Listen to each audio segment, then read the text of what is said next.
Hey, good Friday morning to you again. I'm going to try this one more time. I'm looking at Acts chapter 16, the first three verses of Acts, and I want to share with you today, as I read this passage, something a little bit deeper that I wonder about as we go into the world to be a witness, how we should respond. As you go into your field, your mission field, how you should respond. Here's what it says in Acts chapter 16. Then he came to Derbe, this being Paul, and Lystra, and behold, a certain disciple was there, named Timothy, the son of a certain Jewish woman who believed, but his father was a Greek. He was well spoken of by the brethren who were at Lystra and Iconium. Paul wanted to have him go with him, and he took him and circumcised him because of the Jews who were in that region, for they all knew that his father was a Greek. And so as I look at this passage, I see where it says that he's a believer in verse 1. His mother is Jewish and his father is Greek.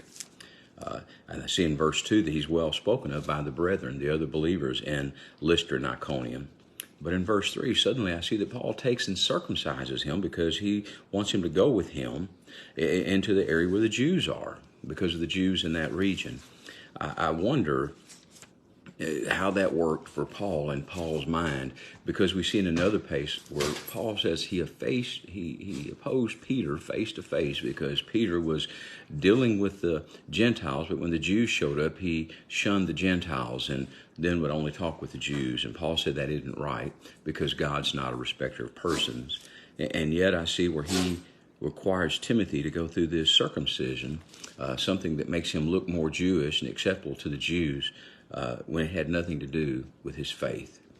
I wonder in Paul's mind if that's justified, because there's things that you and I will do that we can witness and win others that has nothing to do with our faith. It may be that we are working with a group of people that maybe have tats or that have a different hairstyle or a different dress. And so therefore we go, well, we need to do that. But understand, he's talking about people he wants to draw to the faith that have backgrounds.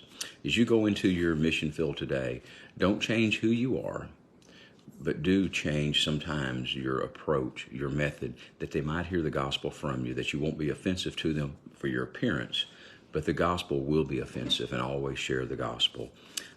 I just challenge you today as you go into your mission field that you do what it takes to win people to Jesus, but you share the pure gospel, the truth with them. Watch over and care for you. I pray the Lord will do that as you go through this day and this weekend. I'm mindful that there will be many who will be going on spring break. You be careful if you travel. We would love for you to be with us on worship on Sunday. We're looking forward to a great day together, and we will be here as always because we mean it when we say we're here for you at Westview. God bless, and you have a great day.